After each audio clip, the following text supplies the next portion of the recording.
Good evening everyone, I am Shivani Dhok and I welcome you all for this week's tutorial, that is week 9 for the course of Digital Signal Processing and its applications. So like every week, this week will also be divided into two parts. First, we'll do a quick recap of what was covered in this week, the content that is covered in this week, followed by some examples that were there in last year's assignment. Okay, so let's quickly start with the recap of week 9 content. So this week, first of all, what we introduced was the analog transformation for a band stop filter. So this is for developing an IIR discrete filter or digital filter, which is completely inspired from available analog filters. So what we do is we take up the available analog filter design theory and then use a bilinear transform to convert it to our required digital filter with the desired specifications. So in last week, we discussed how to design a low pass filter, a band pass filter and a high pass filter. This week, we looked at how to design a band stop filter. Okay, so in that process of designing all the digital filters, when we are designing the analog filter, what we said that we'll first design a low pass filter and then map it to other required filters, and that conversion of specifications for the given filter type to equivalent low pass, and then the transfer function conversion from an equivalent low pass to the desired filter is known as analog transform. So analog transform for high pass band pass filter we had seen in the previous lecture.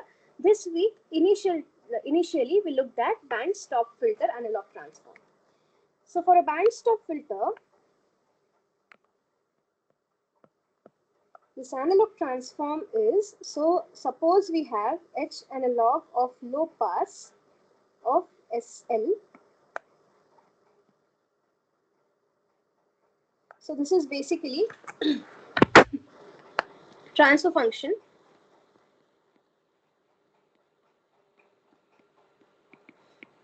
of equivalent low pass filter.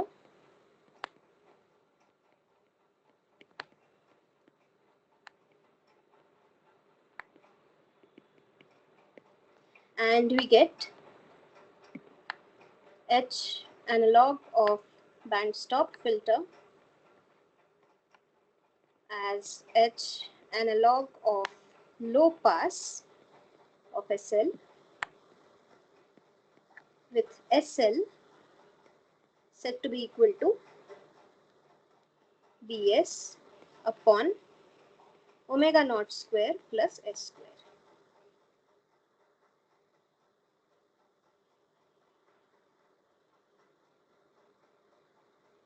So here my B is bandwidth.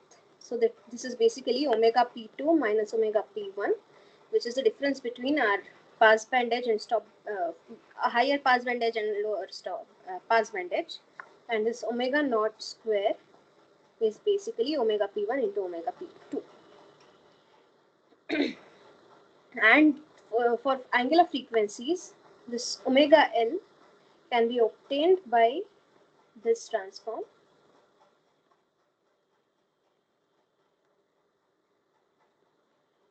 So this equation here, whatever we have, so I'll just highlight it.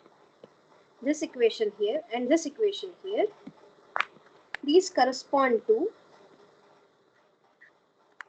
the analog transform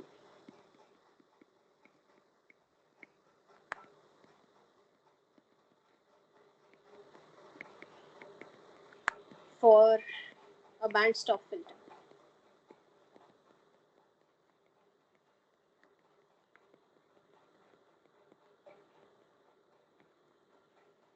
So towards the end of this tutorial, we'll take up an example of how to design or how to design the band stop filter from the given analog specifications till the end of our H of Z, that is the desired digital filter. We'll take up an example today. After that, this was the end of designing of IIR filters. After that, we moved on to look at the FIR filter. Okay. So for FIR filter, what do we do? FIR stands for finite impulse response. Now we have for FIR or for any digital filter, what we desire is, let's say for low pass filter, what we desire, we want something like this. Okay. This is 0, this is omega c, this is minus omega c, this is h of omega. This is the ideal, this is what we need, ideal. So this thing here is the frequency response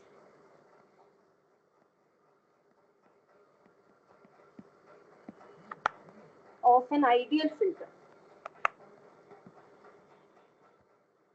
ideal low pass filter. And its corresponding impulse response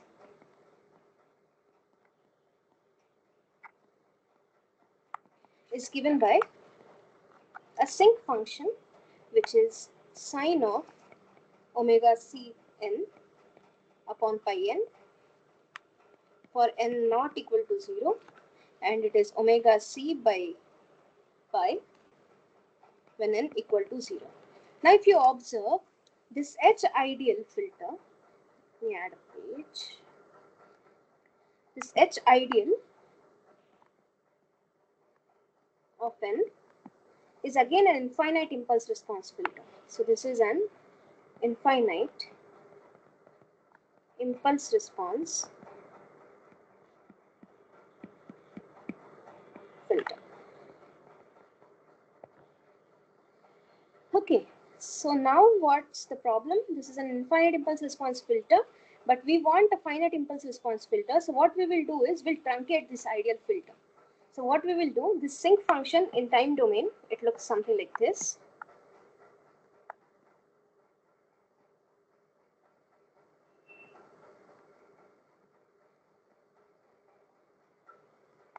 Same on the negative side.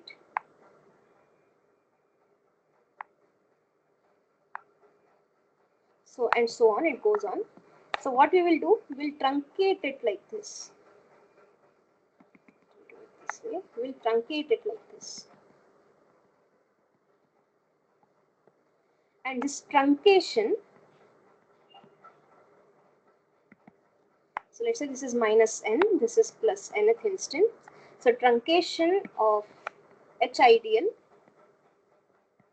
between n equal to minus n to n equal to n can be achieved using a window function.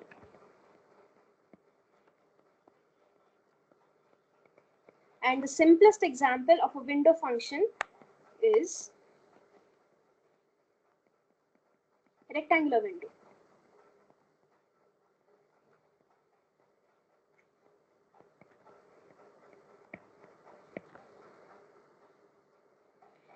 And this rectangular window, so let me just introduce that. This rectangular window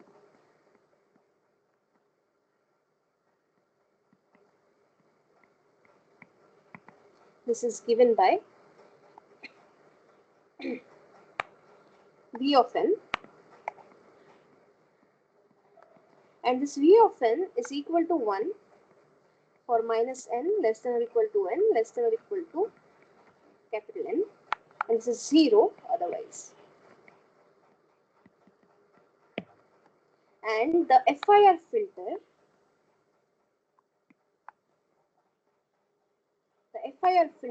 using rectangular window is given by, the impulse response is given by, we have the impulse response of our ideal filter multiplied by the window function. So what all we have here, this is my FIR filter impulse response.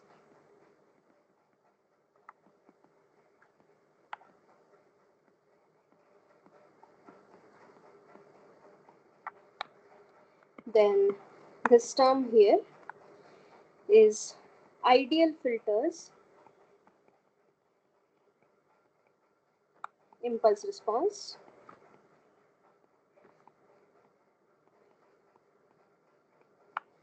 and this thing here is our rectangular window.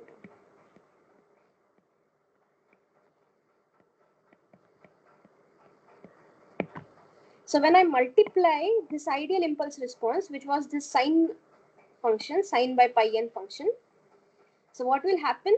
It will get multiplied by 1 only for a range of minus n to n, minus capital N to capital N, and it will be 0 otherwise. So in this region it will be 0, and then we'll have it non-zero only in a finite range. So that will give us a finite impulse response filter or an FIR filter.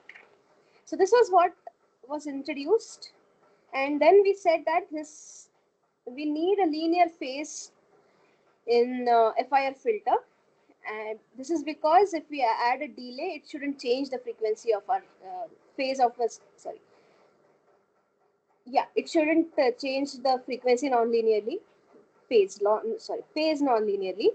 So for that we need a linear phase system, and that can be achieved by symmetric or antisymmetric filters.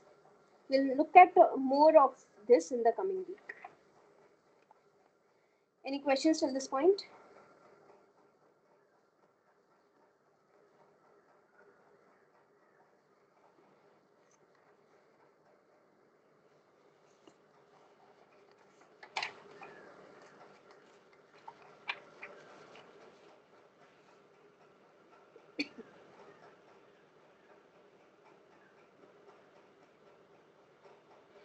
Okay, if there are no questions, then I'll take up Harish's question before moving on to what I have planned to cover today for this week. So basically his question is not even related to what we are going to discuss today. It says that when an odd and even signals are added in discrete time, he is not understanding how it is an odd function. First of all, it won't be an odd function. So for an example, let's say x1 of n is an even function or an even signal. So what does it mean? It means that x1 of minus n is equal to x1 of n. And let's say x2 of n is an odd function. It means that x2 of minus n is equal to minus of x2 of n. Okay. Now let's say I have another signal x of n, which is equal to x1 of n plus x2 of minus n. X2 of n. Now let us check what is x of minus n. So this is equal to x1 of minus n plus x2 of minus n. Now this x1 of minus n is equal to x1 of n.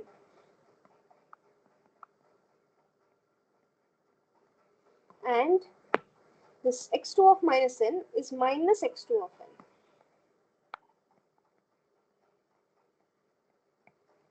And this is not equal to x of n, and this is not equal to minus of x of n.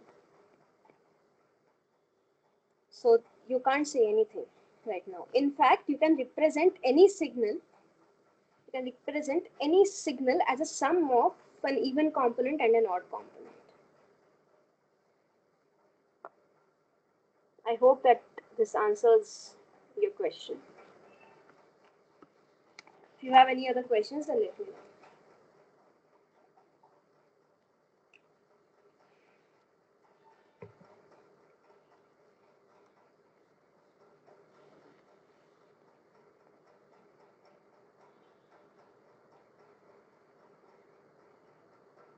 Okay. If there are no questions, then let me quickly start with what I have planned to cover today. So here is the first question. So it says that an inductor with inductance 0.1 Henry and a capacitor with capacitance 0.01 Farad are connected in parallel Write the Laplace domain impedance in the form h of s is equal to as s square plus b. And then we need to find out the value of a plus b. So what they are saying is we have an inductance of value 0.1 and a capacitance of value 0.01 farad. So now what we want to do is this will have an impedance which is given by h of s in the Laplace domain. So in the Laplace domain, let's say this is L and this is C. So in Laplace domain, the impedance of this is given by Ls and the impedance of this is given by 1 by Cs. And these two are connected in parallel.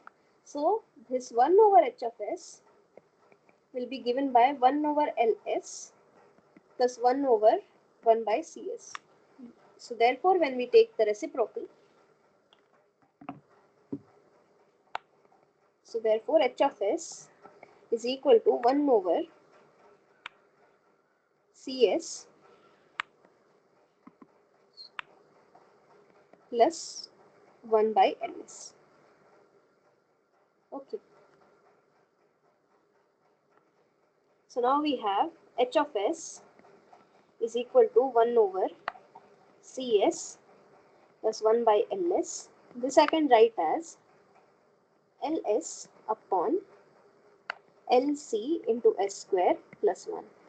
Now if you observe carefully, this given form has s square term and its coefficient here is 1. So what we will do is we'll divide by this equation, or we will divide numerator and denominator of this equation by Lc, so that we get the coefficient of s square as 1. So this will give me Ls divided by Lc upon s square plus 1 by Lc. So this L gets cancelled. So we have 1 over C into S divided by S square plus 1 by Lc. So this is equal to As upon S square plus B. So this is equal to As upon S square plus B. So if we compare, the value of A is 1 by C, and similarly the value of B is 1 by Lc. So therefore A is 1 by C, and what is the value of C here? C is 0.01. So this is equal to 1 upon 0.01, which comes out to be equal to 100. And similarly, this B is 1 by Lc. Now we know C is 0.01. The value of L is 0.1. So this comes out to be equal to 1000. So therefore, what we get, what we wanted to find out, we wanted to find out the value of A plus B. Okay, so therefore, I'll just use the space that I have here. Therefore, A plus B will be equal to 1000 plus 100, which is 1100. Okay. Simple question. Any questions? This is basically a very basic question that we do at the very initial stage of basic electrical engineering. If you have any questions in this part, then let me know. This is a standard question that is taken every time, or very basic thing.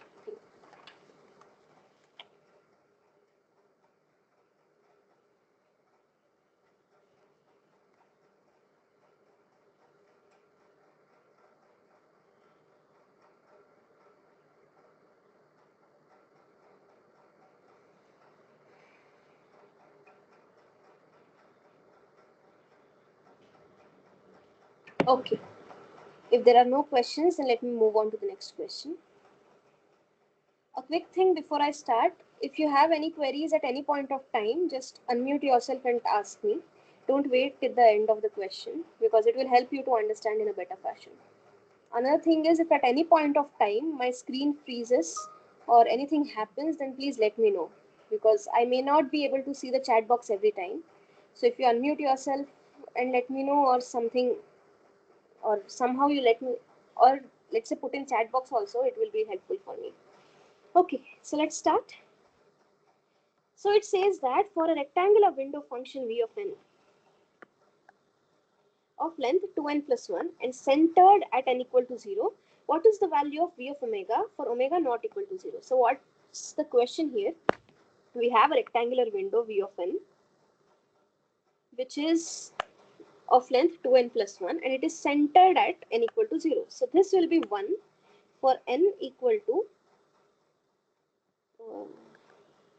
okay, so values of n equal to minus n plus 1 and so on till 0, then 1 and so on till n.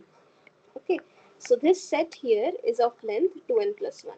So this is a 2n plus 1 length window function, rectangular window, which is centered at 0. So v of n is equal to 1 for this value, these values of n, and is equal to 0 otherwise. Just to help you visualize how it looks, this is 0, this is 1, 2, 3, 4, and so on, n, n plus 1, and so on. Similarly, I'll have minus 1, minus 2, and so on, and then I'll have minus n, minus n minus 1. So what will happen for n equal to 0, for n equal to 1, for n equal to 2, for n equal to 3, and so on till n equal to capital N, it will be 1 and it will be 0 everywhere greater than n equal to capital N. Similarly, in the negative side, it will be something like this. It will be 1 till n equal to minus n, and then it will be 0. So this is v of n, and on the x-axis we have n. So this is our typical rectangular window function. So now what is asked to us is, this is the signal, or this is the window function that is given to us. Then they are asking us to find the value of v of omega for omega not equal to 0. Okay, so what is asked is, so this v of n has a DPFT as v of omega, and in this question we want to find v of omega for omega not equal to 0. I'll come to the point why we are focusing on omega not equal to 0. We'll find it in the as we solve this question. Okay, yeah, fine. So now let us go to the basics. So this v of omega by definition is given by summation n running from minus infinity to infinity v of n into e power minus j omega n. Okay, this is by definition, standard definition. Now this v of n is 1 from minus n to n and 0 otherwise. So this summation here will survive only for these values of little n. That is from little n equal to minus capital N to capital N. So what we have summation n running from minus n to n. Now v of n, sorry. So this v of n is 1 here into e power minus j omega n. This is what we have.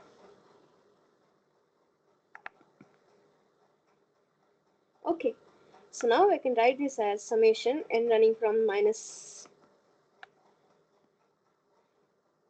n to n e power minus j omega n. Okay, now if you observe carefully, I can write this as e power j omega n plus e power j omega n minus 1 and so on till e power j omega n minus j omega n. Okay, So this is basically a geometric progression. It is a finite geometric progression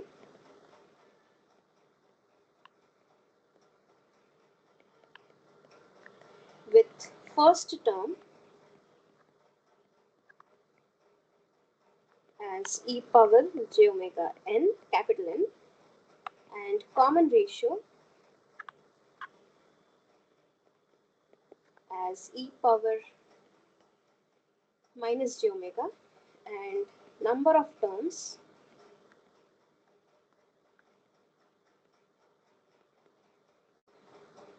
as 2n plus 1. Okay, so therefore this v of omega now becomes first term, that is e power j omega n, inside the bracket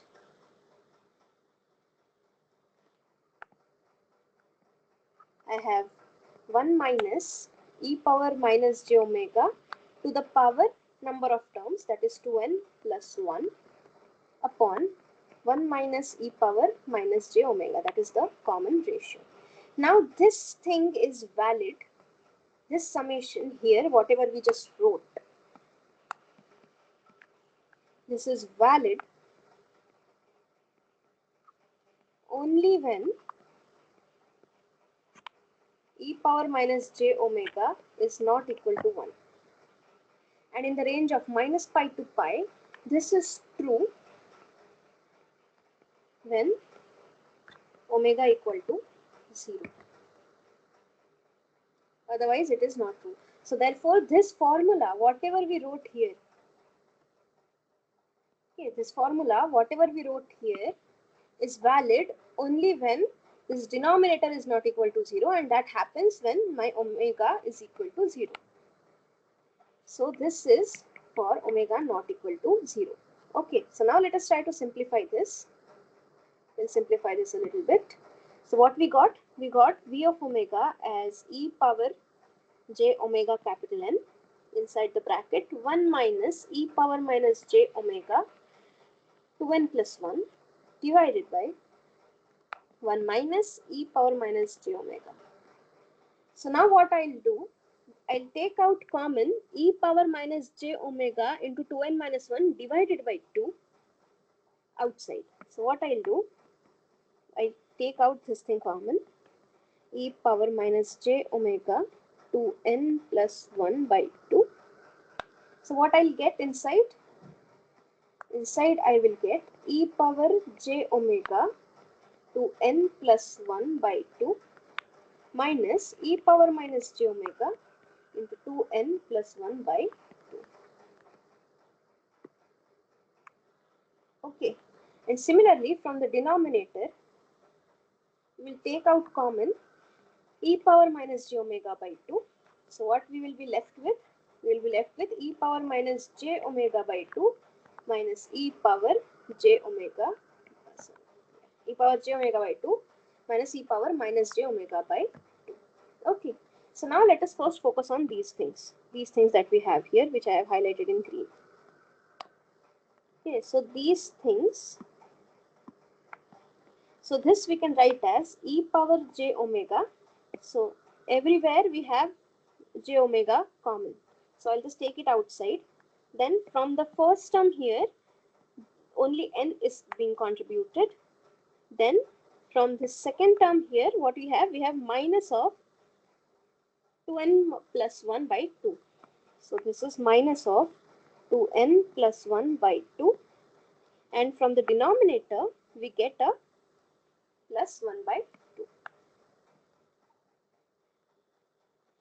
So if we simplify it, it will be e power j omega n minus half plus half. So this term here, whatever we get is 0, and therefore e power j0 is equal to 1. So this comes out to be equal to 1. So these terms which we had taken out common along with this existing term, it simply cancels out and we are left with 1. So now what do we have?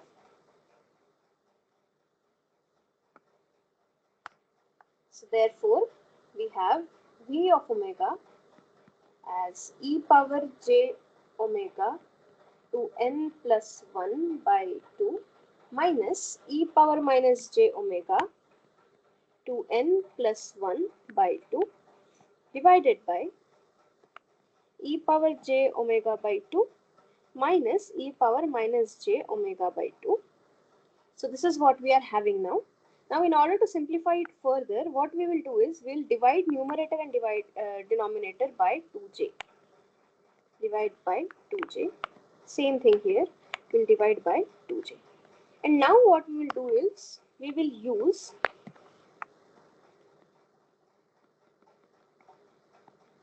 sine theta equal to e power j theta minus e power minus j theta by 2j. So therefore, V of omega comes out to be equal to, so if you compare the numerator part with this thing here, so it is e power j omega 2n plus 1 by 2 minus e power minus j omega 2n plus 1 by 2. So this theta for the numerator is omega into 2n plus 1 by 2. So this numerator now reduces to sine of omega into 2n plus 1 by 2. And similarly, this denominator, if you compare it with this thing here, so for the denominator, this theta is equal to omega by 2. So now what we get? We get sine of omega by 2 in the denominator, and this is valid for omega not equal to 0. So this is the final answer. Any questions till this point?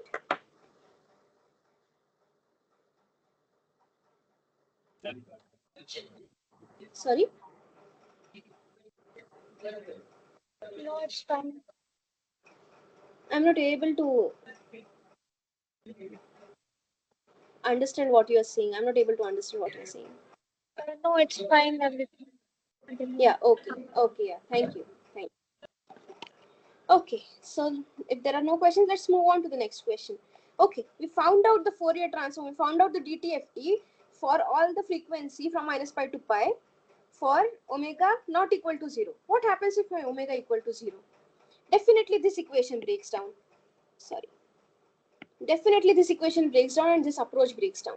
So instead of using or solving it in this way, what we will do, we'll go to our first equation, this one, and we'll put omega equal to 0 here itself. Okay, so let me number this equation so that I can refer it. So in second question, what it says is, what is the value of DTFT at omega equal to 0 for the same thing? Okay, so now what I'll do, using equation 1 from previous question,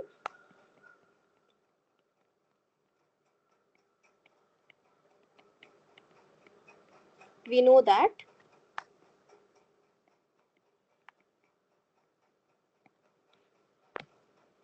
V of omega is summation n running from minus capital N to n e power minus j omega little n. Okay, so now what I'll do, we'll put omega equal to 0. Let me write it properly. Substituting omega equal to 0. So what do we get now? We get V of 0 equal to summation n running from minus n to n e power minus j omega 0, which is equal to summation n running from minus n to n, and e power minus j 0 is 1. So now what is happening here, you are adding 1 from minus for n equal to minus 1 to 1. So you are adding 1 to n plus 1 times. So this is 2n plus 1 into 1. So that makes V of omega as 2n plus 1 at omega equal to 0. So now this completes the entire Fourier transform of our rectangular window. So let us quickly summarize it. So summarizing,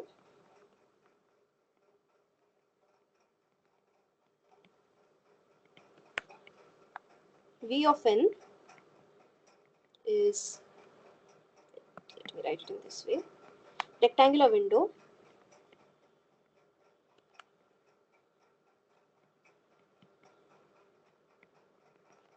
V of n is 1 for minus n less than or equal to n less than or equal to capital N. It is 0 otherwise, and its DTFT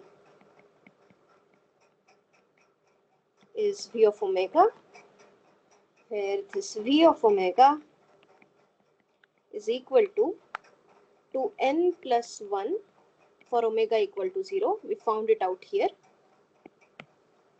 And from the previous question, this is equal to sine of omega into 2n plus 1 by 2 divided by sine of omega by 2, and this is for omega not equal to 0. Is it clear? So this is what we have for the rectangular window. This is the Fourier transform of our rectangular window.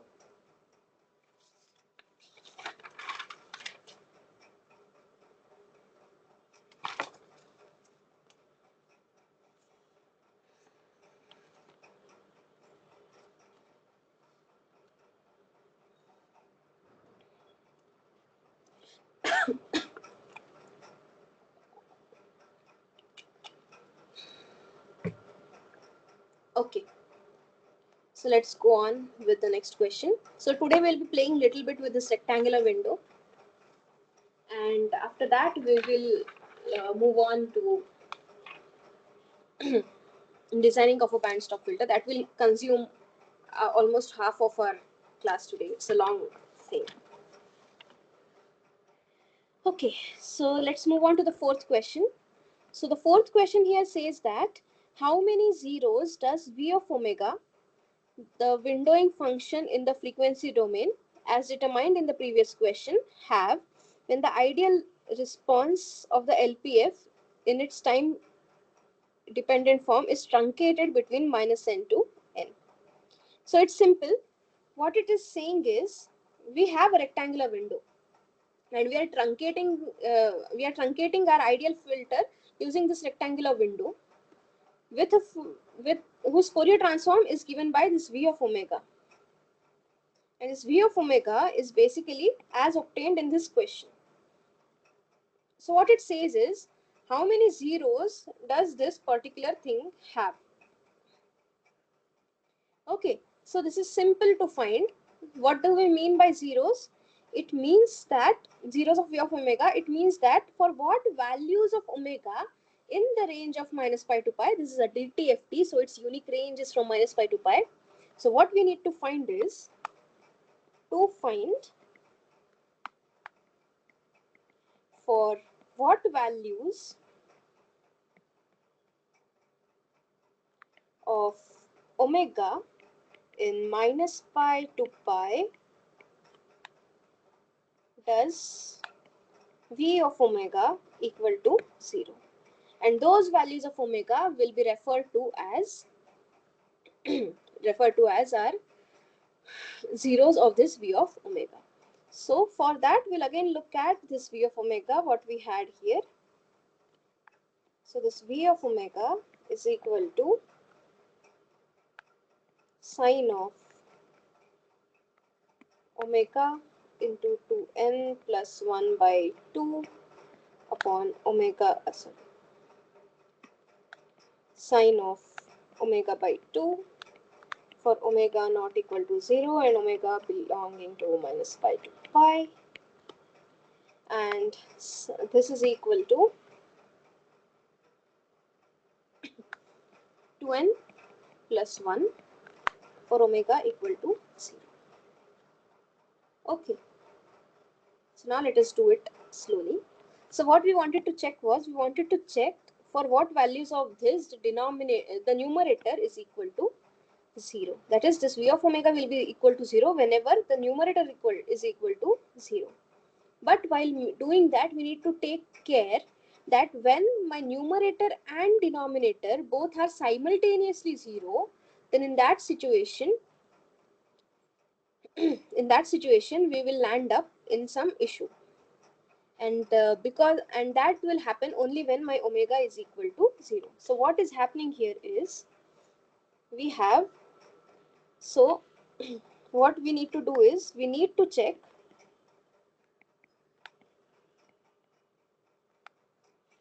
for what values of omega in the range of minus pi to pi, numerator is 0 and denominator is not 0.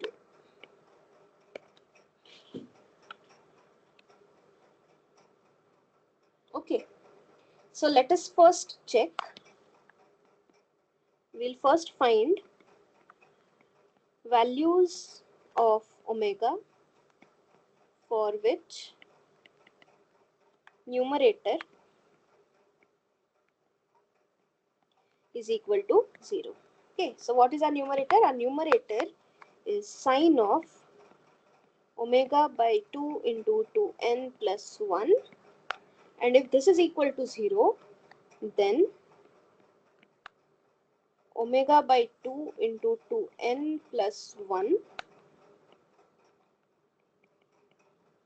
is equal to k pi, where this k belongs to the set of integers.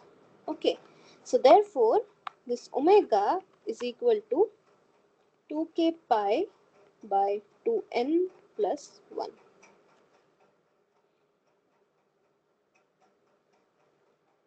Okay, so now let us see what values of k are valid in this set of integers. So we know that omega equal to, or rather omega belonging to minus pi to pi is the unique range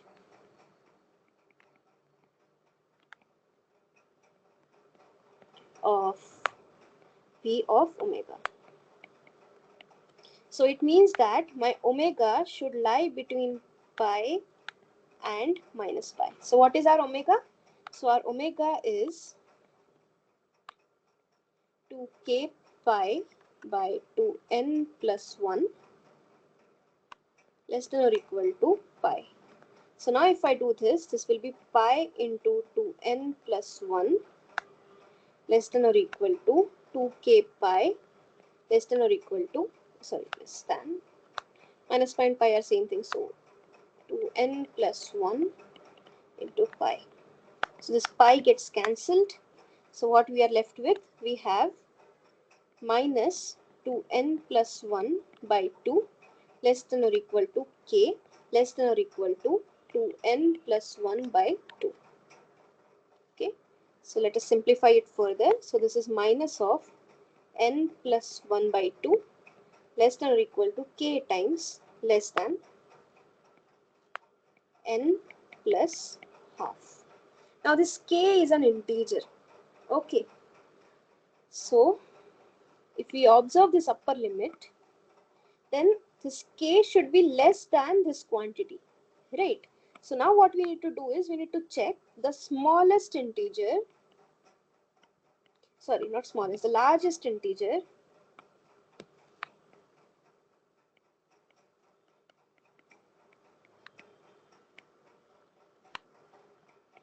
than n by n plus half, and that is equal to n.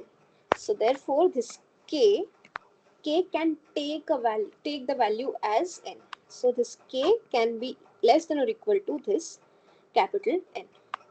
Now this thing here, this thing is again not an integer, so but here we need to figure out the smallest integer. Then this I can write as minus n minus half. So the smallest integer than minus n minus half will be smallest integer greater than, and this largest integer smaller than. Yeah, the smallest integer greater than minus n minus half will be again our minus n. So this thing is equal to minus n. So we can have this k in a range of minus n to n. We'll just check if this is valid.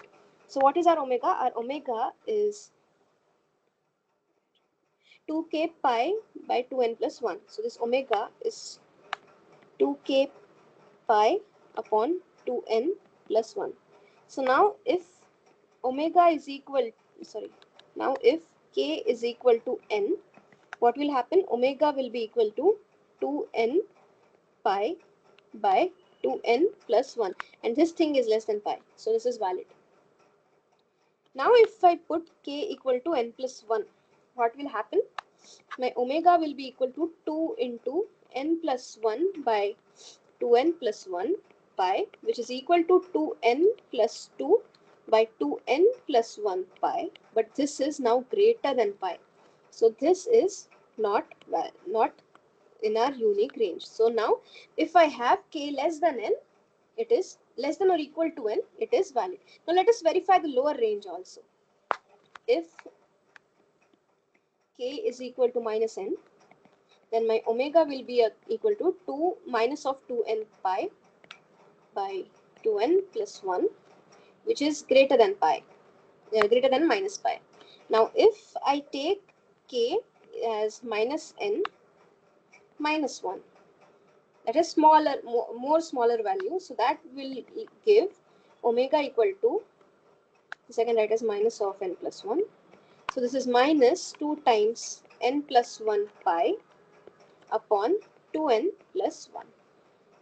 So now what will happen? This is less than minus pi. So again, this is not a valid thing. So any value of k greater than minus n is valid. So therefore, this k belongs to the set of minus n, minus of n, minus of n minus 1, minus of n minus 2, and so on till minus 1, 0, 1, and so on till n. Okay, now this is the range of k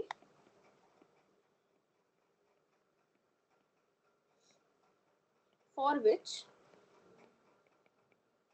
numerator is 0. But we have another thing.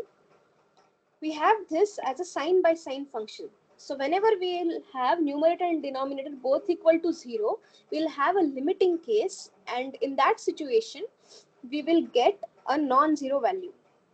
So now we need to delete those values of k for which the denominator is 0. Okay, so let's do that. So next step that we'll have to do is remove those values of k for which denominator is equal to 0. Okay, so what is our denominator? Denominator is sine of omega by 2, and that should be equal to 0. So this can happen when omega by 2 is some k pi, that is omega is some 2k pi. Now my k can be some integer.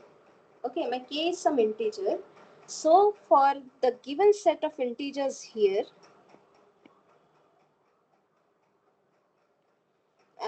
sorry, my k will be an integer, and this omega belongs to minus pi to pi.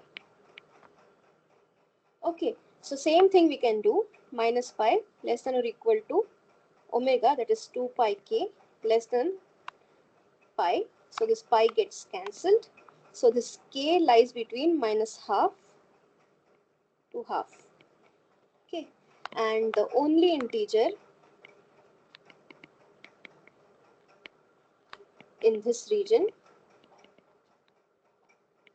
or range is k equal to 0. So now from our set of k's where numerator was equal to 0, what we'll have to do? We'll have to remove this 0. So now what we will get? we will get the values of k for which v of omega is equal to 0 is given by the set S, where this set S is minus n, minus of n minus 1, minus of n minus 2, and so on till minus 1. Then we have removed a 0, so 1, and so on till n minus 1 and n. Okay, so now what was the basic question that was asked to us? We were asked how many zeros does v of omega have. So now what we have the values of k for which v of omega is equal to 0. So now what we need to do is we need to count these values. So therefore, number of zeros of v of omega is given by cardinality of this set S. So what does this bar sign with this set mean? So this is basically the notation of cardinality of set. And what do we mean by cardinality of set? It just counts the number of elements in that set. So this is basically equal to, what is it equal to? If we just look at from the values from minus n to minus 1, these are total n values. And similarly, if we look at 1 to capital N, these are again n values. So the total number of zeros that we have now is n plus n, that is 2n. So this is the final answer that we have.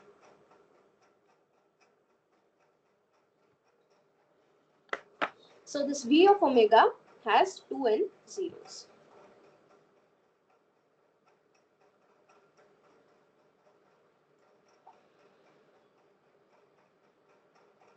Is it clear?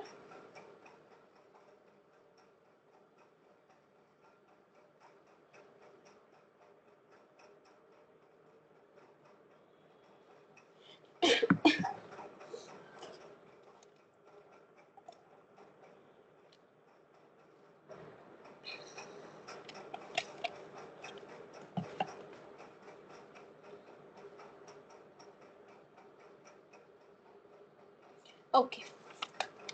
If it is clear, then let me move on to the next question. So this is the fifth question. So what it says is, if a signal v of n is guaranteed to be odd, then its DTFT v of omega is guaranteed to be option A, purely real, option B, purely imaginary, option C, even, option D, odd. Okay, so this is the question that is given to us. So let us try to find what happens now. Okay. Okay, yeah. So what is said to us is v of n is an odd function. So by definition, what does it mean?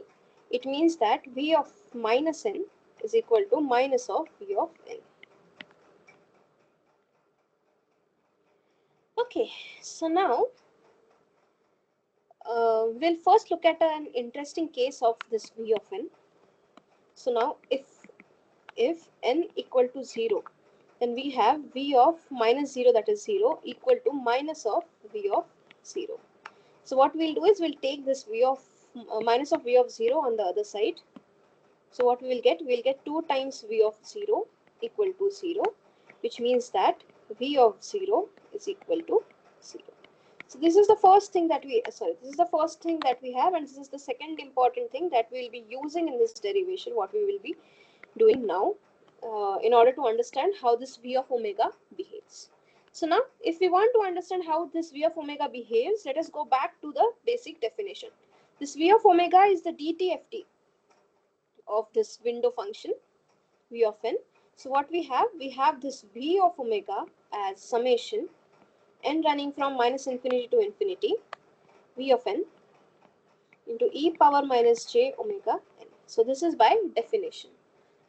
Now what we will do is we will divide this summation into 3 parts. the first part will be for n running from minus infinity to infinity, minus infinity to minus 1, v of n into e power minus j omega n plus v of 0 into e power minus j omega 0 plus the third part, that is the remaining sum, that is n equal to 1 to infinity v of n into e power minus j omega n. Okay. Now this v of 0 we had found out to be equal to 0. Okay, so this term here is simply equal to 0. So this term is gone. Okay. Now let me number this equation as 3. And now what we will do, we'll just focus on this part. We'll get back to this part afterwards, but before that, let us just focus on this part here. So what we will do, consider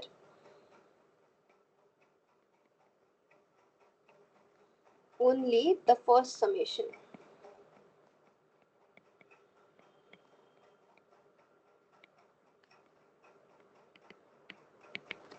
Okay, so what is it?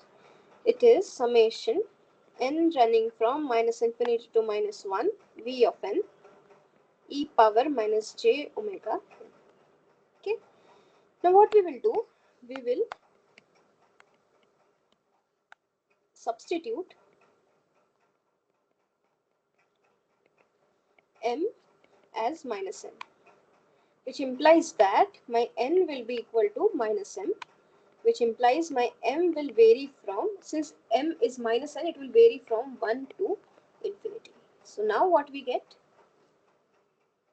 the summation here is equal to summation n running from 1 to infinity, sorry, not n, m running from 1 to infinity, v of minus m into e power minus j omega of minus m. So I can write this as summation m running from 1 to infinity v of minus m into e power j omega m. Now this v is an odd function. So we know that for an odd function, v of minus n is equal to minus of v of n. So this thing here is equal to minus of v of m. Okay. So this is equal to summation n running from 1 to infinity minus of v of m into e power j omega m. Now what I'll do, since this m is simply a running variable, it is summations variable, so I'll just replace this m by n. So this is equal to summation n running from 1 to infinity, nothing changes. I'll take this minus sign outside, v of n into e power j omega n. So now what I'll do, we have simplified this first summation. Now we will substitute it back to our original equation, that is equation 3. So now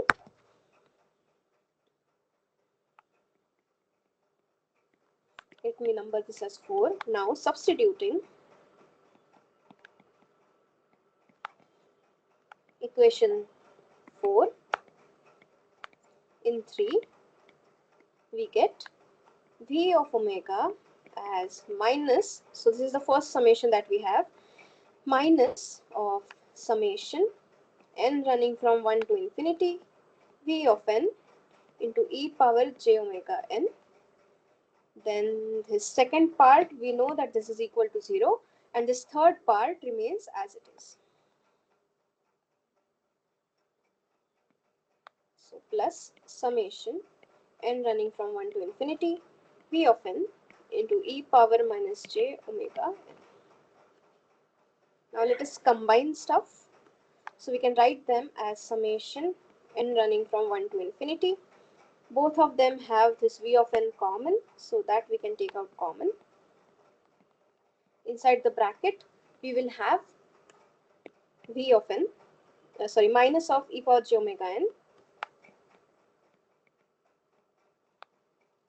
plus e power minus j omega n.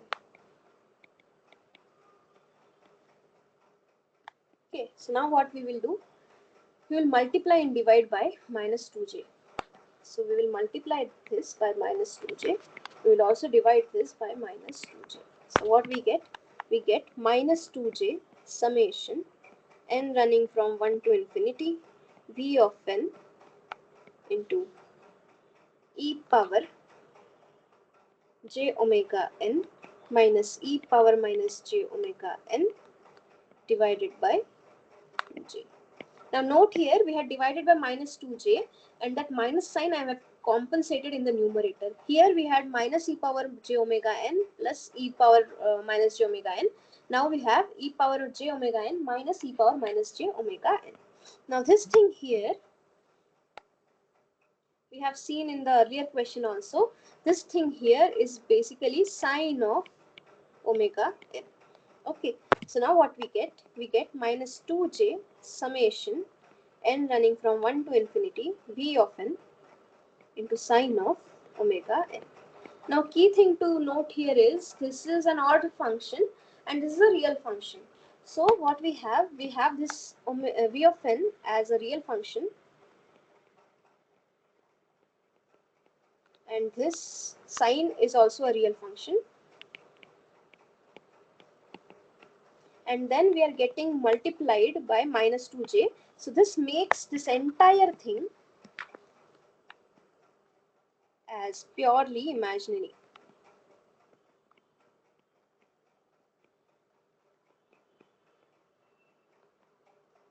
So what we conclude from here? We conclude that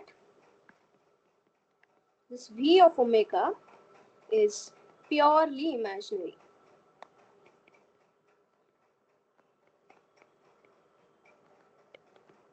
Is it clear?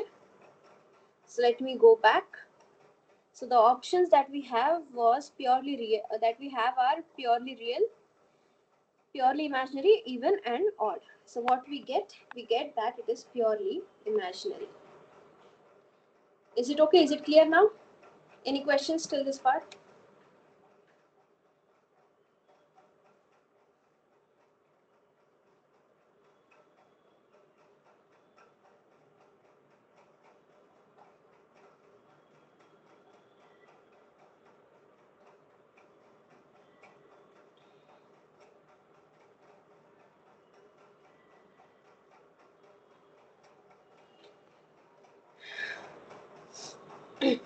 Okay, if there are no questions, then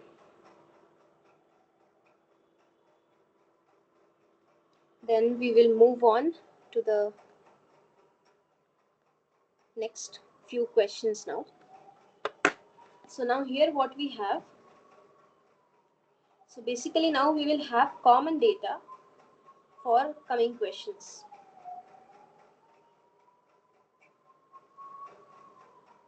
Just a minute. So we will have common data for the coming questions. So let me check how many questions are there for this. Yeah, remaining all the questions, this is the common data we have. This is a filter designing problem. Okay, so what is the aim?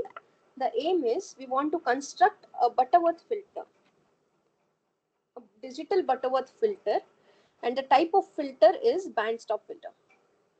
Okay, and we are given the specifications for this band stop filter.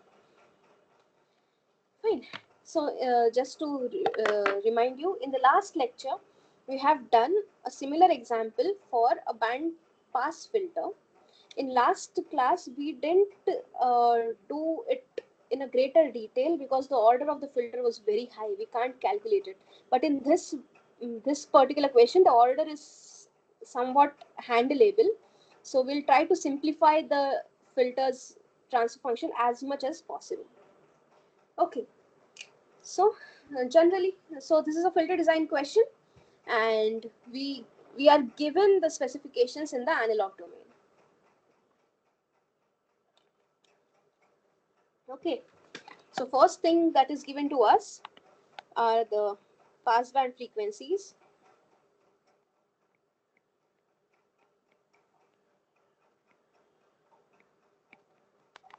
So we'll read them and try to draw them at the same time. So this is, let's say, my F. This is 0. And let this F be directly in kilohertz so that I don't have to carry forward the things. So the first thing is the lower passband edge, that is FP1, and that is 1 kilohertz. So here we have FP1, that is equal to 1. Okay. So this is a passband edge. So we have something like this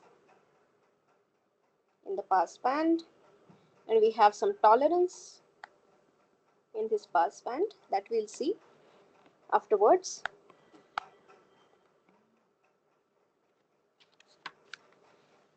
Just a moment. Yeah. After that, we are given stop band edge. Sorry, after that we are given here the upper pass band edge, which is equal to 9 kilohertz. So we have an upper pass band edge somewhere here, and let's say this is 9 kilohertz. So we have FP2 as 9 kilohertz. So this thing here goes something like this, and we have same amount of tolerance here as well, like this. So these two here are pass bands, So these and these are our pass band. After that, what we are given? We are given stop band frequencies or stop band edges. Okay, so FS1 is the lower stop band edge, and that is equal to 4 kilohertz. So this diagram is not to the scale, so just bear with me. FS1, and that it is equal to 4 kilohertz, and then we are given FS2, and that is 6 kilohertz. And in this also we have some tolerance like this. Then we are given next thing, and that is sampling frequency.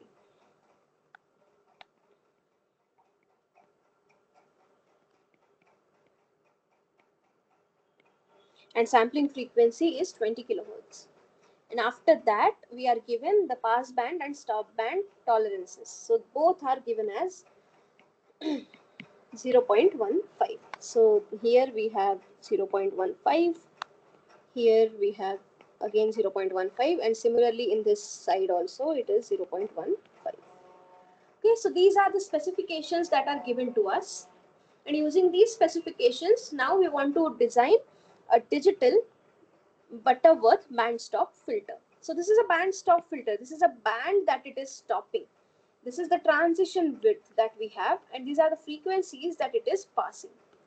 So this is our stop band. These two are our pass bands, and this thing here is basically our transition band.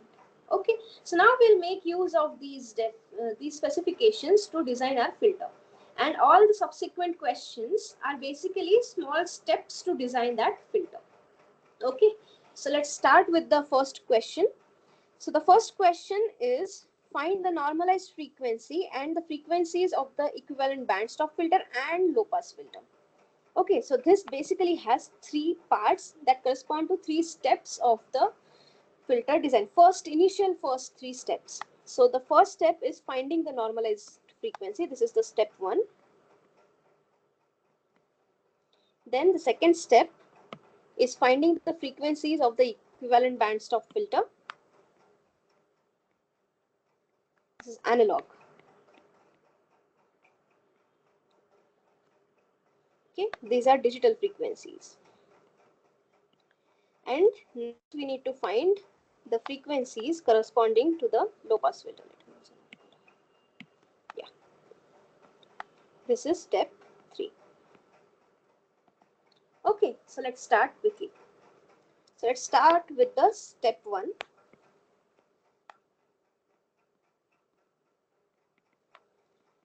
Finding normalized frequencies.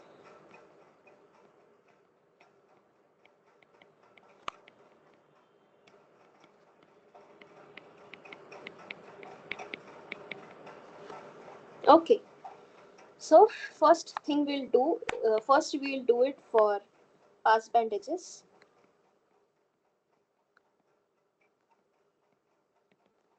So we have FP1 as 1 kilohertz. Then omega P1, that is a normalized frequency, will be given by 2 pi FP1 by, let's say, Fsam. So FP1 is 1 kilohertz and F sampling frequency is 20 kilohertz. So this comes out to be equal to 2 pi into 1 kilohertz divided by 20 kilohertz.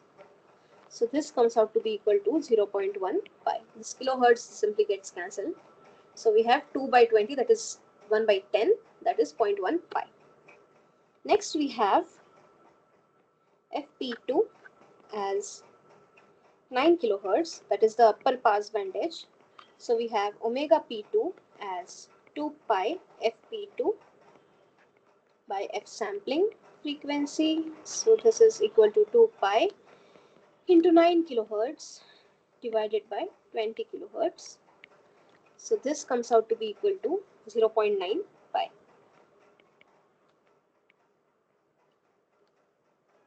Okay, so these are normalized pass band edges. After that, we need to find the normalized stop band edges.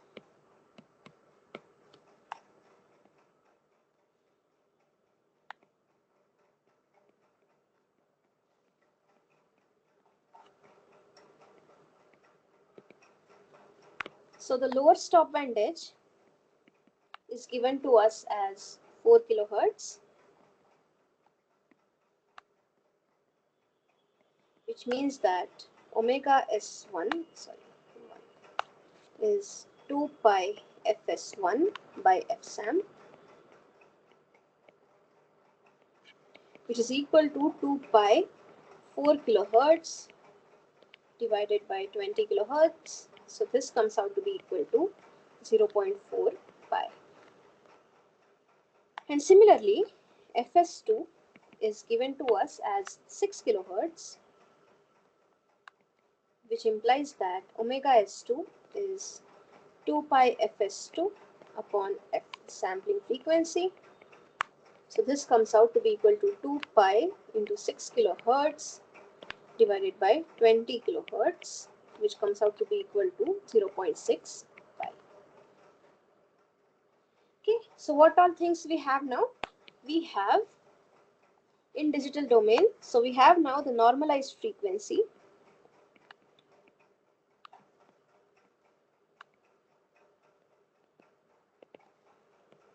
We have omega P1 as 0.1 pi. We have found it here. Then we have omega P2 as 0.9 pi.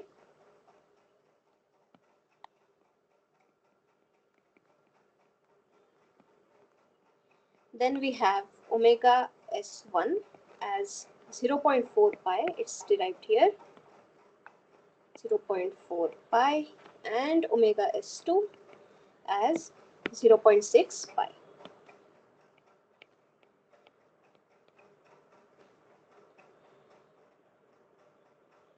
Okay, so this is the step 1 of designing this filter, that is finding the normalized frequencies.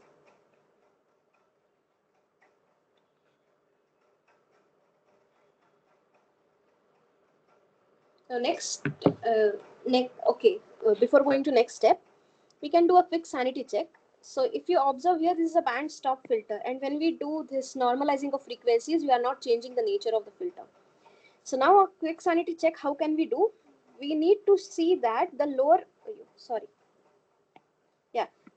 pass band edge should be smaller than the lower stop band edge, and the upper pass band edge should be greater than the upper stop band edge, because it is a band stop filter. Okay, so let's see if it is happening. So this is the lower pass band edge, and this is the lower stop band edge, and lower pass band edge is 0.1 and lower stop band edge is 0.4. So this lower stop band edge is higher than our lower pass band edge, so this is correct. And next is this upper pass band edge should be greater than the upper stop band edge. So here we have the upper pass stop band edge, sorry, the upper pass band edge, it is 0.9 pi is greater than the upper stop band edge, which is equal to 0.6 pi. So this is also valid. So these are small tricks to check whether whatever we have derived, our calculations are correct or not. One way to see, like if you get this as 0.6 pi and this as 0.9 pi, then definitely something is wrong and you need to check your calculations once. So these small things you can keep in mind just to figure out if you have made any errors or not. Okay, so this comes to an end with the first step. Any questions in the first step?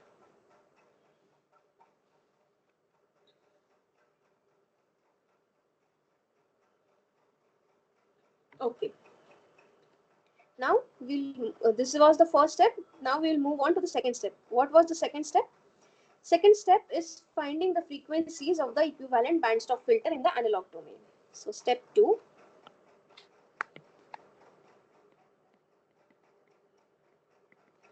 finding the unnormalized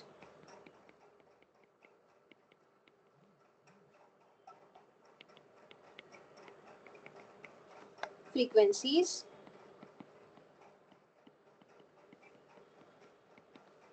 of bandstop filter using bilinear transform.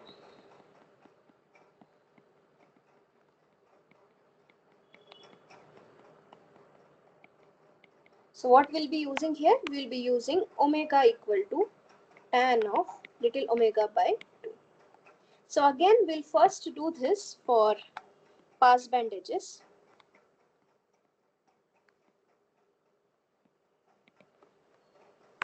So here, first we'll do it for omega p1, which came out to be equal to 0.1 pi.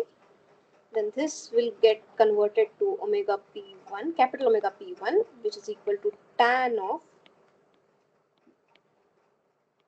omega p1 by 2, which is equal to tan of 0.1 pi by 2. This you can't find directly. So what we'll do, we'll make use of calculators. Now when you use your calculators, be very careful that your calculator is in radian mode and not in degrees mode. Otherwise it will give you a very wrong answer. So be very careful that your calculator is set to degree mode. So this comes out to be equal to 0.1584. Another thing, here I'm directly writing the answers. When you look back at these lectures for your revision, you please try to do this entire process of filter designing on your own and just refer to my notes for the final answers. It will give you a confidence in in filter design aspect in Butterworth and other filters.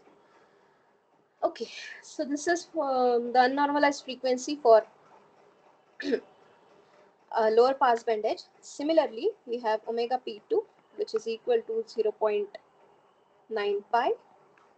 So this comes out to be equal to capital omega p2 as tan of little omega p2 by 2, which is equal to tan of 0.9 pi by 2. And again, using calculators, this comes out to be equal to 6.3138.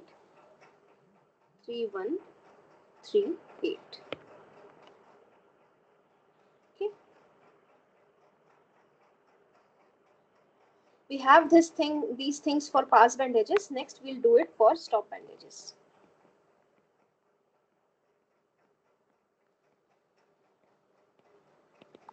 Okay. For this, omega s1, that is little omega s1, came out to be equal to 0.4 pi.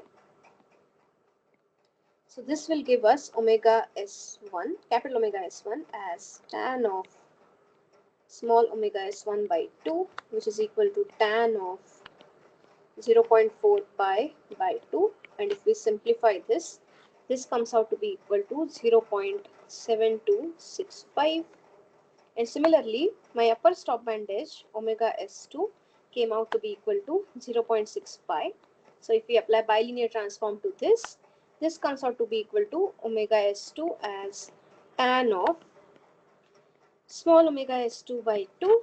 So this comes out to be equal to tan of 0.6 pi by 2, which is equal to 1.3764. Okay, if you're feeling that writing all of these while attending the lecture is too much, so you just stop writing and just look at what I am doing. I'll share these notes immediately after this lecture is ended. Lecture has been ended. Okay, so it's okay if you don't take notes. This will be made available to you on your portal of tutorials. Sorry, drive with the lectures, recorded lectures. Okay, so now what we have, so by the end of this we have unnormalized frequencies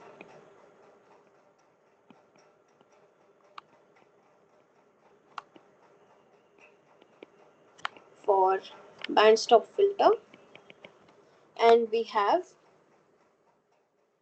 capital omega p1 as 0.1584, capital omega p2 as 6.3138, omega s1 as 0.7265, and omega s2 as 1.3764. Same sanity check we can do. What we need to see? We need to see the lower pass band edge value should be smaller than the lower stop band edge, and that is happening. And for upper edges, the upper pass band edge should be higher than the upper stop band edge. So that is also happening. So our calculations are not off. This is a valid range of frequencies or valid values of frequencies that we can get. Okay, this leads us to the end of step 2. Any questions?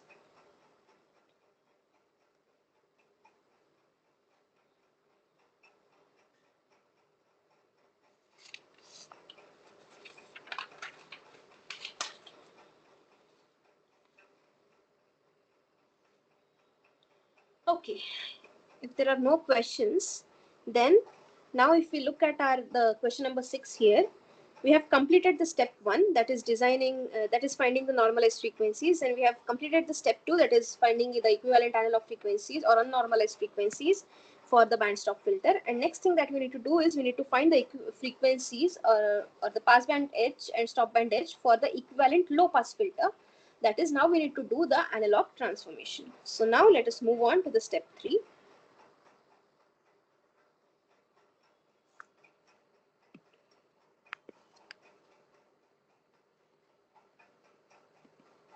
Finding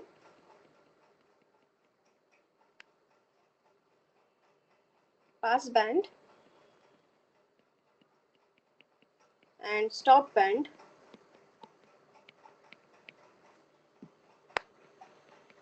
edges for equivalent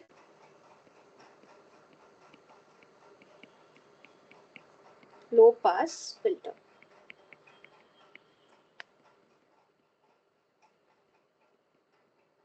And this is referred as analog transform. This is actually a part of analog transform. Okay, so for this, what we will do, these omega L, so this omega L are basically obtained by B of omega upon omega naught square minus omega square. Okay, and if we want to find this omega ls, that where what, okay, so basically what we do is we make omega lp set to 1, so this is pass band edge,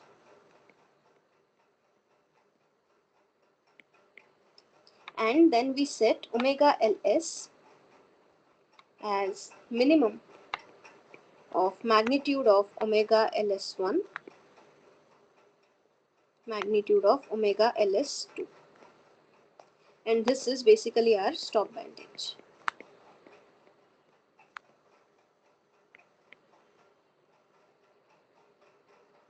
Okay, and what are these omega ls1 and omega ls2? This omega ls1 is basically equal to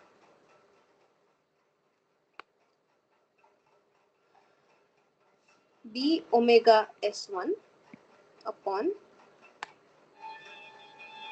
omega naught square minus omega S1 square. And similarly, this omega LS2 comes out to be equal to B into omega S2 upon omega naught square minus omega S2 square. And here, in these two equations, this B is equal to omega P2 minus omega P1. And what was our omega P2? Our omega P2 is this value here, that is 6.3138, and omega P1 is this value, that is 0.1584. So therefore, what we get here? We get 6.3138 minus 0.1584, and when you simplify it, it comes out to be equal to 6.1554. In similar way, this omega naught square is equal to omega P1 into omega P2. So this comes out to be equal to 6.3138 multiplied by 0.1584, which comes out to be equal to 1.0001, which is approximately equal to 1. We'll just take it as equal to 1. Okay. So therefore, now this omega LS1, this omega LS1 is equal to B, that is 6.1554 into omega S1. What is the value of omega S1? Omega S1 is this 0.7265.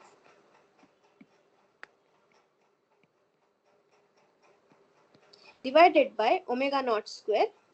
Omega naught square is approximately equal to 1. So 1 minus, then we have this thing, omega S2 square. So that will be 0.7265 square.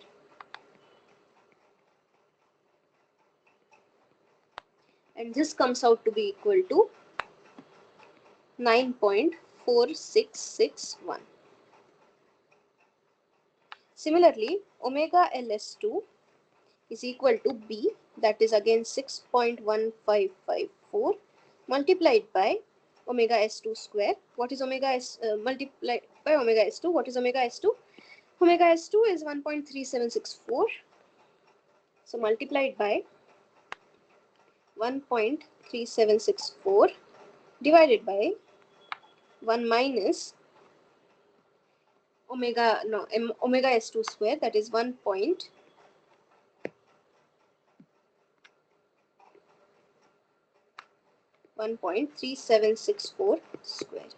And if we simplify this, this comes out to be equal to minus of 9.4740. Okay. So therefore, the stop band edge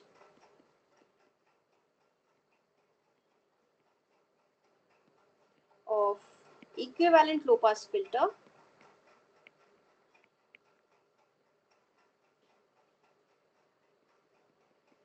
is given by omega Ls equal to minimum of magnitude of omega Ls1 comma magnitude of omega Ls2, that is equal to minimum of magnitude of omega Ls1 is 9.4661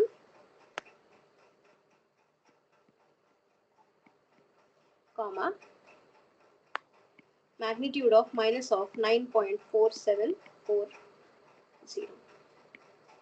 So this comes out to be equal to, these are very close values, but this 9.4661 is the smaller one. So this comes out to be equal to 9.4661. Okay, so now what we have? So therefore, LPF frequencies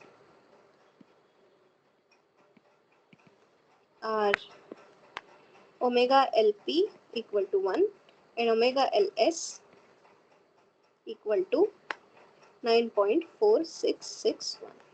So now we have everything that we need to design our equivalent low pass filter.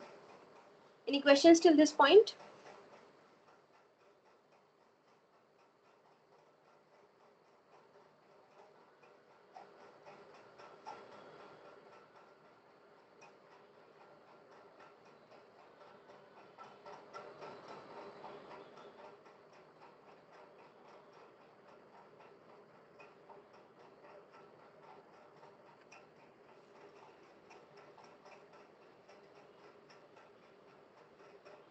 Okay, if there are no questions, then what did we do in this particular question?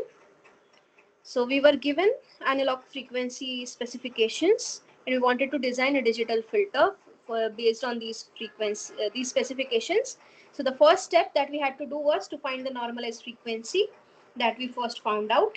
Then the second step that we did was we found out the unnormalized frequencies for the band stop filter, and that we did using the bilinear transform.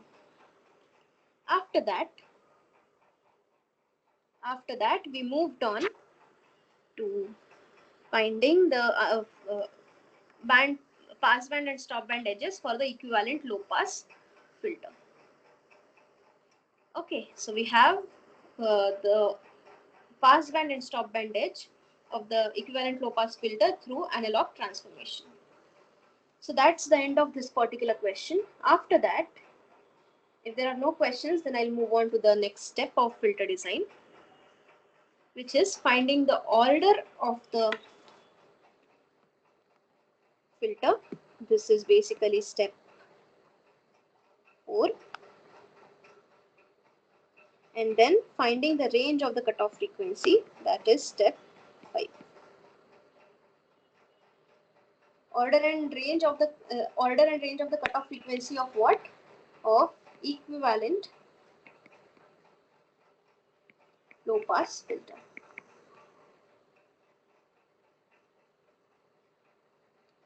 Okay, so let's start with the step 4.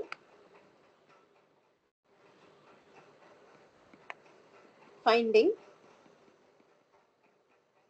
order of the equivalent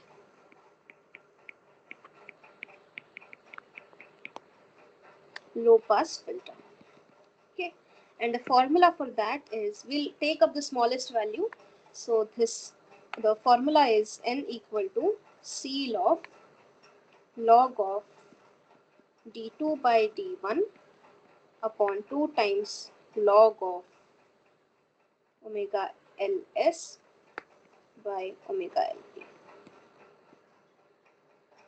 Okay, now here this d1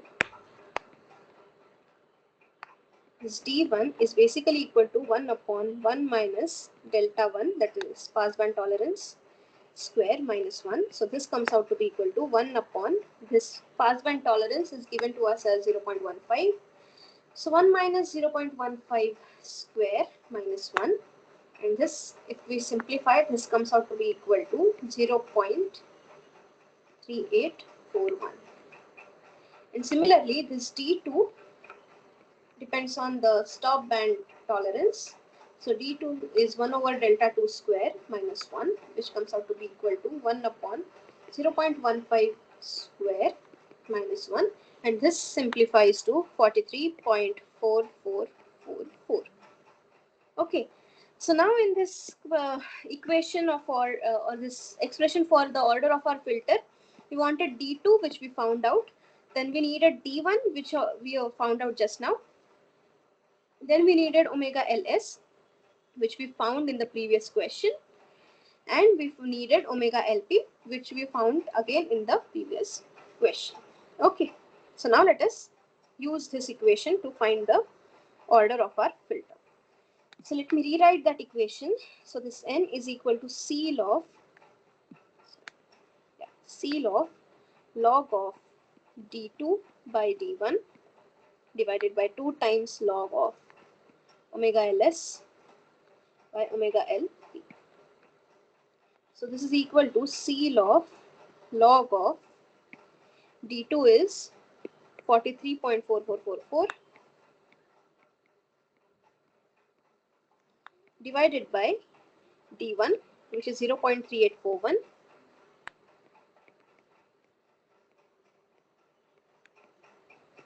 whole divided by 2 times log of omega ls. Omega ls is 9.4661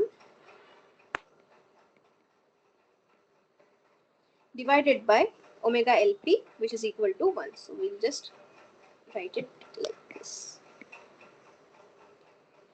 Okay, now when we simplify it, it comes out as 1 point seal of 1.0518. Now what does the seal function do? The seal function chooses the smallest integer that is greater than whatever the argument it takes. So the smallest integer greater than 1.0518 is 2. So the smallest order that we can take up or that we need to design the filter of given specifications is 2. So we'll use the order n equal to 2 from now onwards for all the subsequent calculations.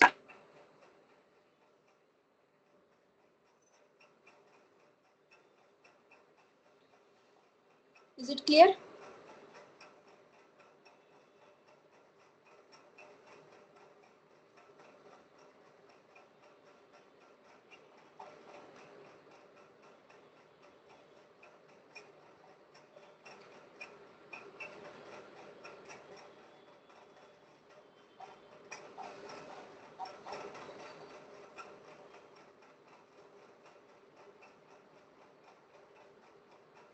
Okay, if there are no questions, then we'll move on to the next step.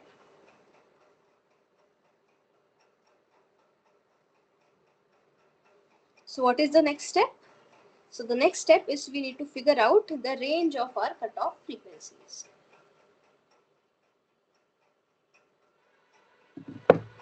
Okay, so now we'll move on to get step 5 actually. We'll find the allowed range of cutoff frequency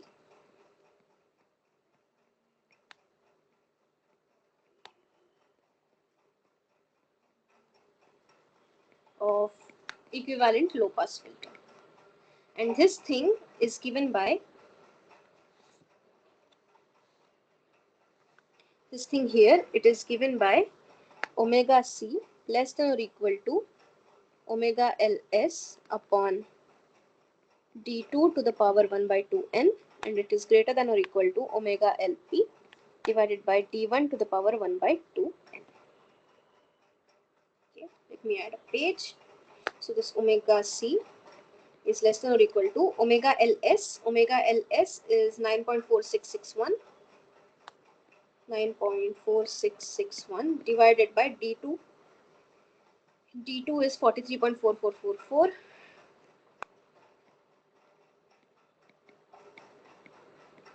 to the power 1 by 2n. n came out to be equal to 2, so 1 by 2n is 1 by 4.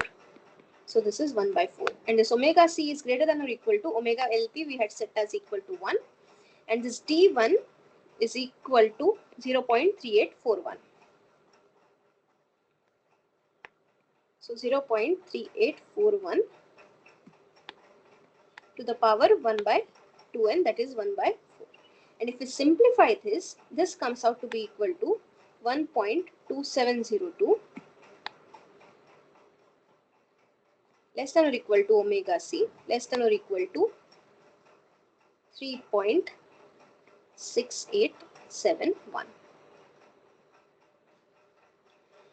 Okay, so this is the cutoff frequency range that is allowed for us to design our filter or equivalent low pass filter.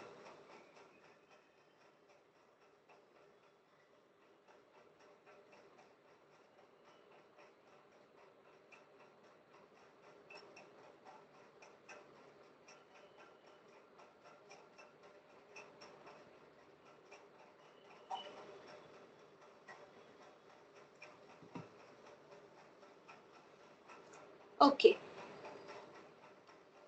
so this was the step 5. Are there any questions till this point in any step of filter design?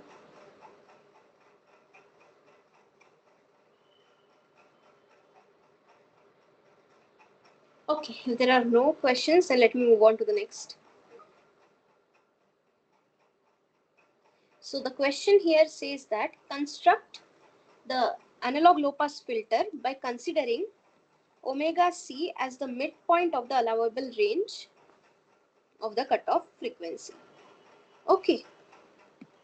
So what it says is we need to set omega c as the midpoint of this range. So the midpoint of this range will be simply given by the mean of these two, that is this plus this divided by 2. So this cutoff frequency that you are interested in is 3.6871 plus 1.2702 divided by 2, which comes out to be equal to 2.47865. Okay, so this is the cutoff frequency that we'll be using. And now what we need to do, we need to find the analog low pass filter using this cutoff frequency. So let me just write the next step. So this is step 6. We want to get H analog LP of S. Okay. So for a Butterworth filter, this H analog low pass of S is given by product of I equal to 1 to N omega C divided by S minus Sk, 0 to N minus 1, let's say. Okay. So we have this. So now in our case, capital N is equal to 2. So this becomes omega C square divided by S minus S0 into S minus S1. Okay. And these SKs are given by omega C into e power j 2k plus 1 plus n by 2n pi. Now n is equal to 2, so this reduces to omega c into e power j 2k n plus 1, n is 2, so 2k plus 3 by 2n, that is 4 pi. Okay, so now, sorry.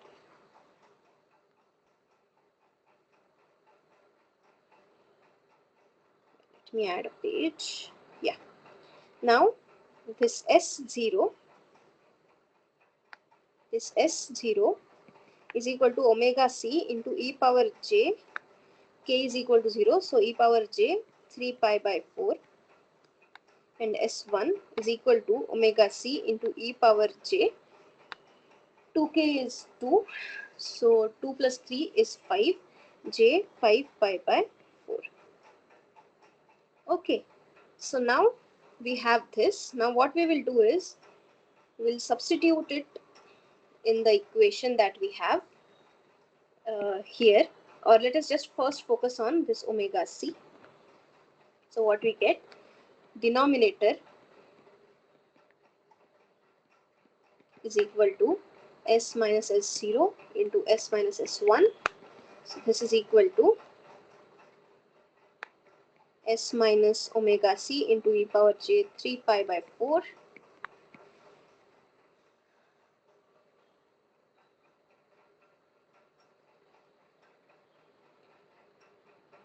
Yeah, and this is equal to S minus omega c into e power j 5 pi by 4. Okay, so this comes out to be equal to S square minus omega c into e power j 3 pi by 4 plus e power j 5 pi by 4 S plus omega c square into e power j 3 plus 5 is 8 pi by 4. Okay, so now this comes out to be equal to S square minus omega c, then this e power j 3 pi by 4 is basically equal to minus 1 by root 2 plus j times 1 by root 2, and plus and this e power minus j 5 pi by 4 is minus 1 by root 2 minus j times 1 by root 2 s plus omega c square. This e power j 8 pi by 4 is basically equal to, let me write it down, this thing here is equal to e power j 2 pi, which is equal to 1. So this is what we get. Now another thing that happens here is this gets cancelled. So what we are left with is s square plus root 2 omega cs plus omega c square. So now we'll substitute this denominator in our transfer function that we have here. Okay, so therefore what we get,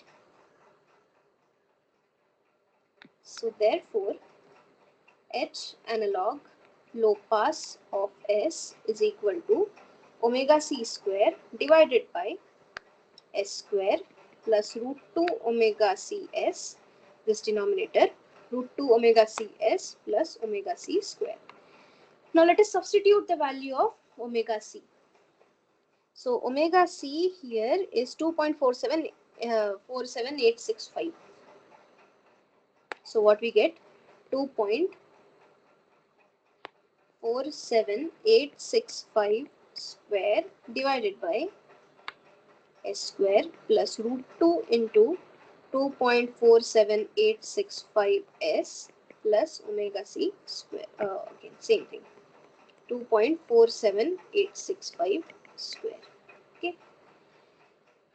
And when we simplify using calculators, what we get?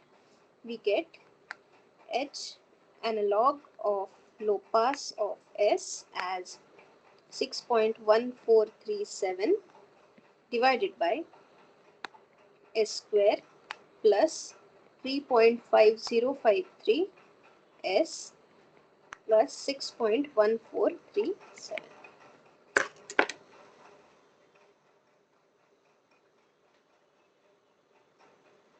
So this is the analog low pass equivalent analog low pass filter, Butterworth filter. Is it clear?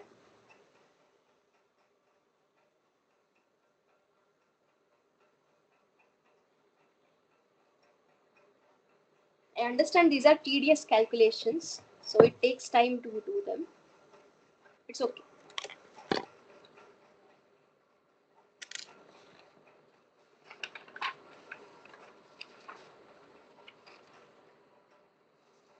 Okay, so this completes the step number 6. Now the next step is step number 7, and that step 7 is find the analog Butterworth, the analog bandstop filter using analog transformation. So this is the step 9, and this is basically analog transform.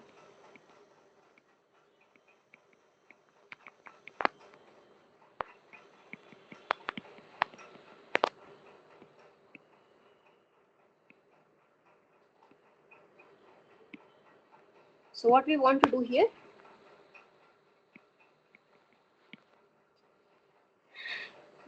we want to get h analog of bandstop filter. Just write, yeah, bandstop filter as h analog of SL evaluated at SL equal to Bs upon omega naught square plus S square. And this came out to be equal to, we had found out that this Bs came out to be equal to 6.1554 S divided by omega naught square was 1 plus S square. Okay, so this is basically equal to, write it once, 6.1437 divided by SL square plus 3.5053 SL plus 6.1437 evaluated at SL equal to 6.1554 S divided by 1 plus S square. Okay. So let us substitute it here. So what do we get? So we get 6.1437 as it is divided by SL square. So that is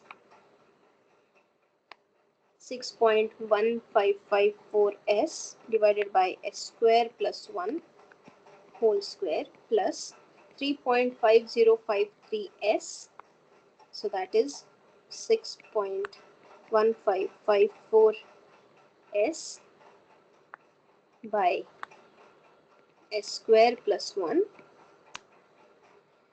plus 6.1437. Now if we simplify it little bit, what we can do is we will have 6.1437 into s square plus 1 divided by, we have 6.1554 s whole square plus 3.5053 into 6.1554 s into s square plus 1 plus 6.1437 multiplied by s square plus 1 whole square. Now in the interest of time, I won't show how to simplify all of these things. But after simplification, what we get is, we get something like this. 6.1437 multiplied by s to the power 4 plus 2s square plus 1.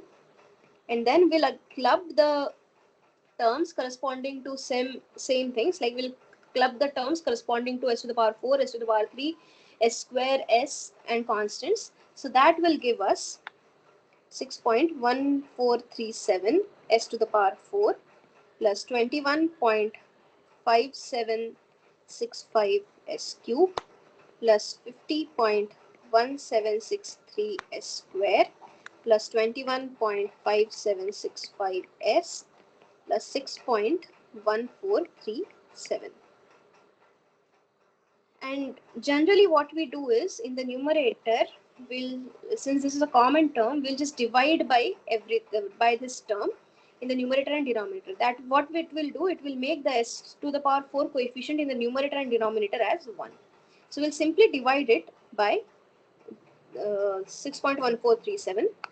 So what I'll get is H analog of band stop filter of S as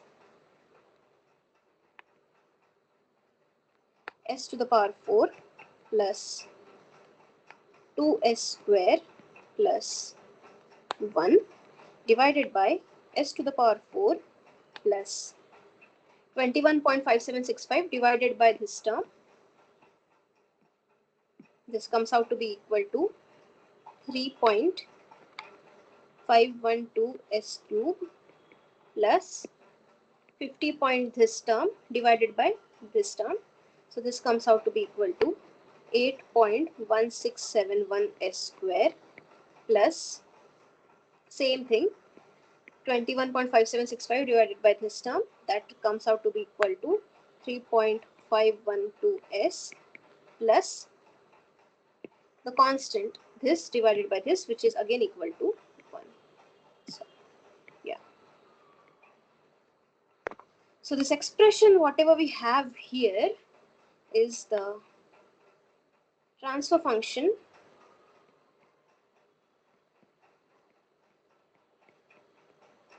of analog Butterworth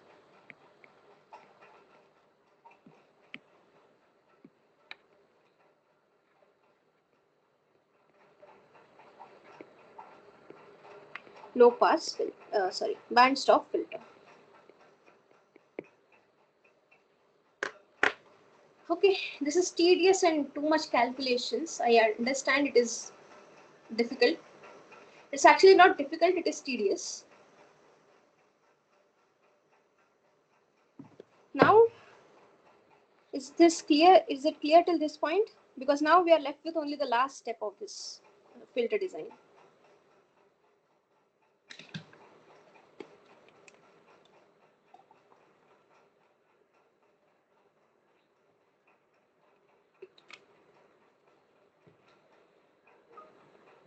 Yeah.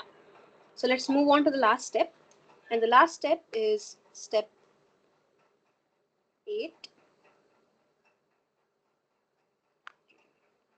Step 7. Step 8, and that is bilinear transform.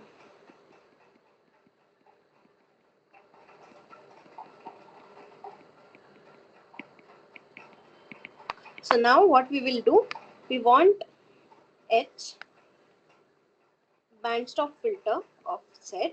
This will be equal to H analog bandstop filter of S by setting S equal to 1 minus Z inverse upon 1 plus Z inverse. Okay.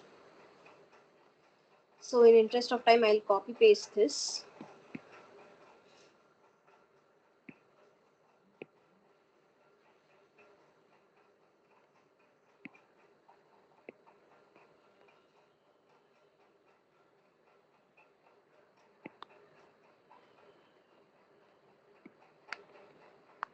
At S equal to 1 minus Z inverse upon 1 plus Z inverse.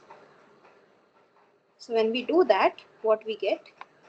We get in the numerator, we have 1 minus Z inverse upon 1 plus Z inverse to the power 4 plus 2 times 1 minus Z inverse upon 1 plus Z inverse square plus 1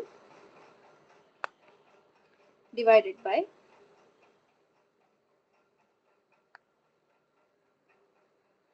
we have S to the power 4, so that is 1 minus Z inverse upon 1 plus Z inverse to the power 4 plus 3.512 into 1 minus Z inverse upon 1 plus Z inverse cube plus 8.1671 into 1 minus Z inverse upon 1 plus Z inverse square plus 3.512 into 1 minus Z inverse upon 1 plus Z inverse plus 1. Okay. Now you can simplify it further, and after doing all the manipulations and simplifications, the final answer that we get is, let's say, H BSF bandstop filter of Z equal to, in the numerator we get 1 minus Z inverse to the power 4 plus 2 times 1 minus Z to the power minus 2 whole square plus 1 plus Z inverse to the power 4 divided by 1 minus Z inverse to the power 4 plus 3.512, 1 minus Z to the power minus 2. Inside the bracket we have 1 minus Z inverse square plus 1 plus Z inverse square plus 8.1671, 1 minus Z to the power minus 2 whole square plus 1. So this is the final bandstop filter transfer function. You can simplify it further to get polynomial by polynomial in Z inverse kind of structure, rational function. Right now, let's stop at this point because already the calculations are too tedious and complicated. So this is the final answer that we need. This is the bandstop filter, digital bandstop filter transfer function. So this is the digital bandstop filter for the given specifications.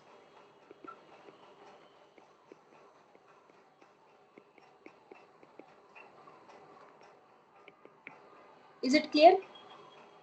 Any questions till this point? Or questions is anything that I have discussed today? Because this is all I wanted to cover today.